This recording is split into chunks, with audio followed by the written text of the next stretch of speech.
Welcome to the GTB web demonstration.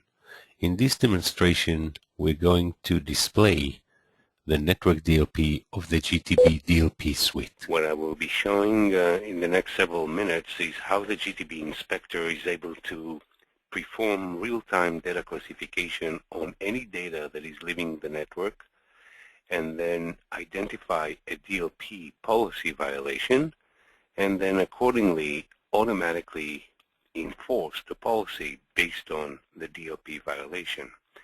You'll notice that the GTB inspector is a dual mode device. It could be deployed out of line or in line in bridge mode.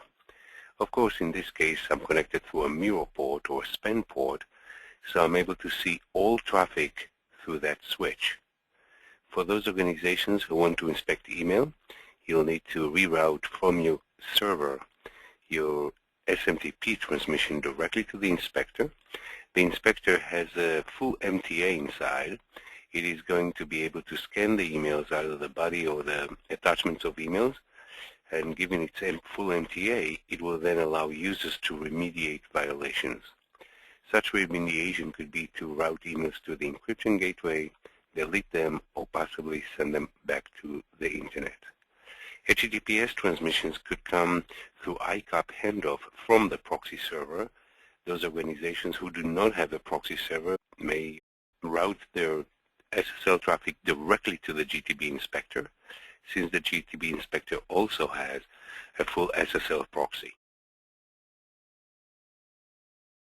So all ports and all protocols are being scanned by the GTB inspector, and I will start by email.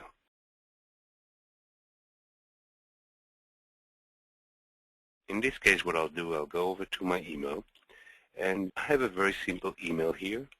I will start by this one, select reply to this email, and then you'll notice that I have Mr. Acton here. I have some text and a number. This happens to be the bank account number of Mr. Acton. It should trigger a GLBA violation. In fact, if I select send and receive, you'll notice that I will be receiving alerts. On the bottom right of the screen, you'll notice I received an alert to my Gmail account and my Yahoo account. Those two are emulated as special security administrators. I can alert the manager or the boss of the violator. You'll notice over here, this is the email that the boss received.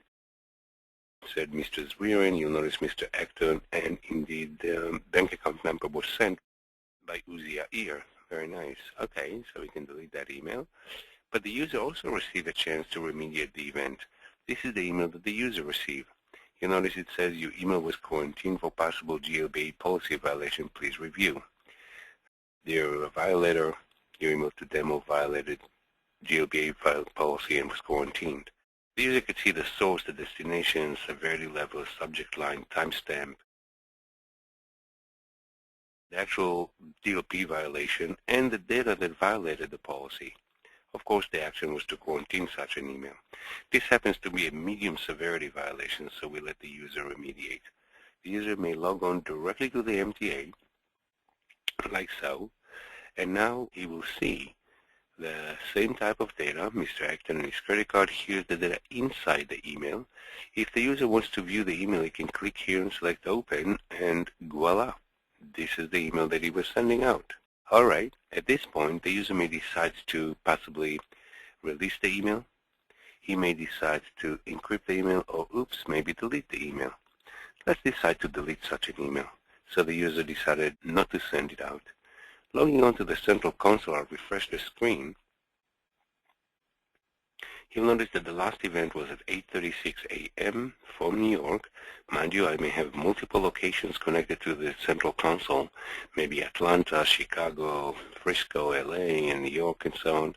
So I'm able to then report on events per location. This was a GLBA violation.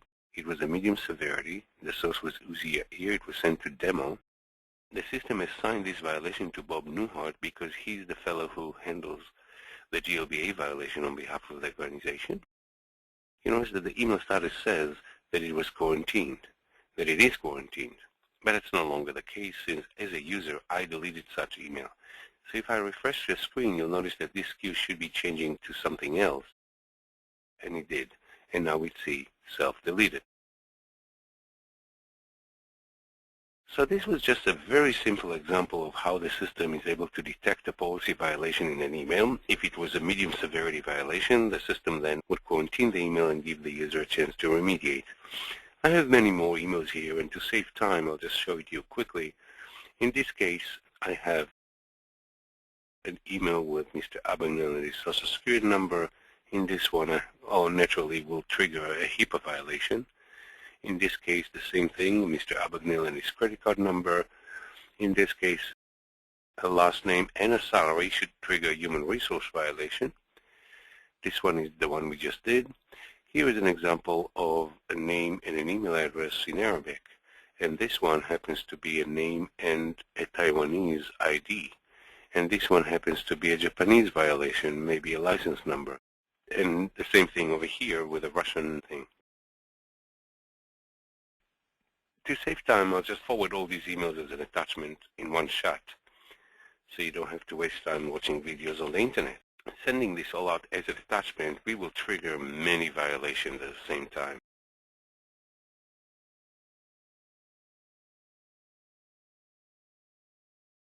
Logging onto the central console, I'll refresh the screen here. You will notice a lot of violations over here.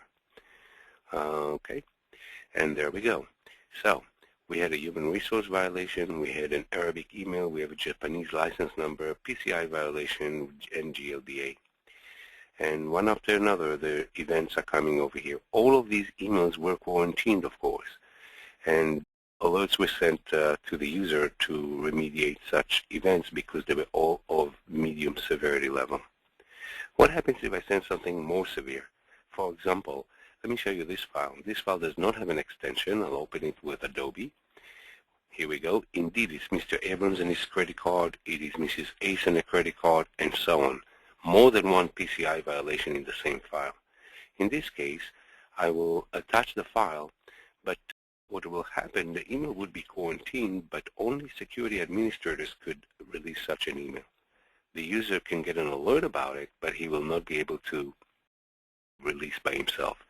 Naturally, high severity violations may be of real problem, so you don't want users to remediate. Only administrators could remediate. Going over to the console, we will see that we have a high severity violation over here, and because the email was of high severity nature. In this case, I'll log directly into the event details to see what really transpired here. You notice that I had Mr. Acton and his credit card, Mrs. Ace and her credit card, Mr. Adams and Mrs. Abrams in the credit card. Inside the file, we see exactly where the violations were. Not only that, we see the username, the name of the user, the source, destination. In fact, this was on the Irvine domain by the administrator. So we have lots of data about this violation. And of course, the email is still quarantined, and at the time the email was quarantined. Let's see what happened on other protocols. I will copy all these credit cards and go over to my Gmail account. I will start a brand new email and paste the data over here. Well, this is definitely a high severity violation. Sending the data over to, say, demo@gtb.com, we don't care about the subject line. This email should definitely be blocked. It's a high severity violation. The GTB inspector immediately issued a TCP reset to both the sender and the receiver, and the violation was blocked. Notice again how fast the alerts come to special security administrators. And here what I'll do now is find out who actually had made this violation. So going back to the central console, we'll see that the last event under the source, we see it was Uzia E, it was Gmail on port 443, PCI violation. The action was to block, and because the severity was high. But who actually made this violation? Who's responsible? Again, we see exactly the credit cards that left the network, and we see that it was on the Irvine domain by the administrator, the name of the user, the department, and so on. But was it really Uzia E who did it? Well, looking at the user information, we see exactly who did it. The webmail username is also recorded, and that is the person who actually did this violation. And that was a short example of how the GTB inspector handles network violations. For further information, please call GTB, log on to our website at gttb.com, or send information requests to info@gttb.com. Thank you very much.